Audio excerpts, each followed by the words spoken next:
Hi, everybody. Happy Monday. It's a new week in March. Tony Mejia here for Playbook Experts, playbooksports.com. You can find all of my work and predictions and buy all of my picks at pb.buzz/TM. We're going to talk college basketball and this weekend's goings on, which was a very eventful weekend in college basketball as some schools ended their regular season schedules. Others will do so this weekend, and conference tournaments begin on Monday night in the Atlantic Sun. They'll get going in full swing later this week. There's some tourneys going on Tuesday. We've got the weekend featuring a bunch of conference tournaments, and the big boys get going next week. So we'll actually have a free pick on one of the Atlantic Sun first round games. And that'll be at the end of the video. But let's talk about what we saw this weekend, where there were just a bunch of games that had a ton of meaning. Let's start in the Atlantic 10, where Richmond defeated VCU behind another big night from Jordan King. The Spiders are looking real good to win the Atlantic 10 regular season title. We'll see if that'll catapult them to an at-large bid. They certainly have work to do, and it does look like the A10 may be a 1 or 2 bid league. The Mountain West, which is the A10's distant cousin, looks like a 4 or 5 bid league, conversely. And Utah State continued their ascent. They're looking good for Mountain West regular season title, but they've got room. They've got company at the top in Boise State, which defeated New Mexico. The Lobos going in the wrong direction right now in terms of the bubble, but Boise has evened up Utah State. They were swept during the regular season, so so long as the Aggies take care of business the rest of the way, Boise will finish as the number 2 seed if they win out. But both of those teams are looking really good to make the NCAA tournament. In the ACC, North Carolina beat NC State, won that rivalry game. On Monday night, it'll be Duke taking on the Wolfpack, and the collision course is set for North Carolina at Duke in Durham for the weekend. See if the Tar Heels can win and sweep that season series and claim the ACC regular season title. The Big 12 was interesting in that Houston needed a buzzer beater to get past Oklahoma in Norman. Really a tough test for them. The Sooners taxed that defense. They had more points at the half than anybody's had against the Cougars, but Houston managed to survive. It seems like that number 1 overall ranking has been an albatross for everybody. Houston, despite all their trouble, will be the number 1 team entering the week. In the Big Ten, Purdue outlasted Michigan State. They're looking great for a Big Ten title. They'll play Illinois on Tuesday in the biggest game of the week in that conference. In the Big East, it was UConn flexing some more muscle. They crushed Seton Hall. Again, in the Big East, it's looking like the bubble will probably only have one team outside of Marquette, Creighton, and the UConn Huskies. Marquette, despite their injuries, hung around with the Blue Jays in Omaha before ultimately the numbers game caught up with them, and Marquette pulled and Creighton pulled away for a big win. But again, Tyler Kolek should be back. Iguodala should be back. Marquette will be fine going down the road.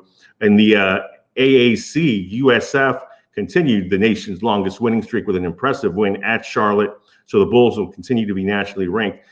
Their net rating is still not where it needs to be for a at-large berth. So that conference tournament is going to be huge for them. Memphis turned around what was like a 20-point deficit and ended up winning and covering the spread in their senior day game against UAB. So Memphis will be on the bubble on the outside looking in at this point, but they were good enough to win the AAC tournament title. And, you have to respect also what Florida Atlantic was able to do. They are also one of the few teams on the bubble out. Some people have them as the last 4 in. Some people have them as the last 4 out. So they're going to see how they fare over the next couple of weeks or games to see if they can get back into the tournament as last season's Cinderella looks to become this season's NCAA tournament lock, which won't be the case unless they take care of business in the AAC tournament. In the Missouri Valley, it was Indiana State clinching the regular season title. They finished ahead of Drake. So if the MVC does get 2 bids, the Sycamores are well positioned if they get to that final to be that second team should they lose and fall short in that automatic bid. One of the biggest games of the weekend was Tennessee, Alabama in Tuscaloosa. The Volunteers set up to be the SEC regular season champion, a potential #1 seed, winning on the road. Impressive performance there, even with Dalton Connect not really playing great. Their depth wore down Alabama. Alabama safely in the field. Mississippi State has work to do, so it'll be interesting to see how they fare. They play a bubble battle against Texas A&M. Certainly the Bulldogs are ahead of the Aggies at this point, but Buzz Williams' team does have a shot if they can win out and reach the SEC tournament title game. Ole Miss also squarely on the bubble. Even though the Gators lost at South Carolina, I think they're in. And then obviously the SEC has 5 locks. The West Coast Conference had a huge game where Gonzaga goes into St. Mary's and picks up a win, pretty much alleviating any concerns of them being left out of the field. Mark Few's team will be in. Impressive win over the Gales. St. Mary's still the regular season champion in the West Coast Conference, and hopefully we get one more of these St. Mary's Gonzaga battles in the WCC final.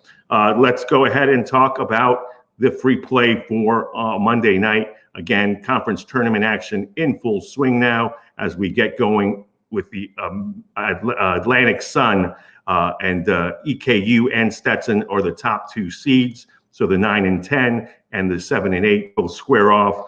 And we're going to talk about the Florida Gulf Coast Queens of North Carolina Royals matchup at the Edmond Center in DeLand. Winner stays put in DeLand and will play #2 seed Stetson.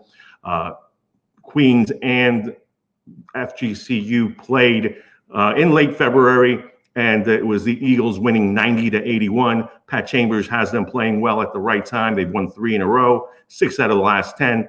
And the team that Andy Enfield put on the map as Dunk City, I think, moves on, covering the spread. It's about 3.5, 4. I like Florida Gulf Coast as your free play to get past Queens, University of North Carolina. So that's your A-Sun free pick. Conference tourneys are here, everybody. Again, you can see all my work at pb.buzz/TM. Buy packages, have a big March with me. It's going to be great and profitable to see what happens going forward in March Madness. I'm Tony Mejia for Playbook Experts, playbooksports.com, signing off. Remember, we're going to do recap videos every day this week, and we'll have free picks for you to digest. Have a great week, everybody.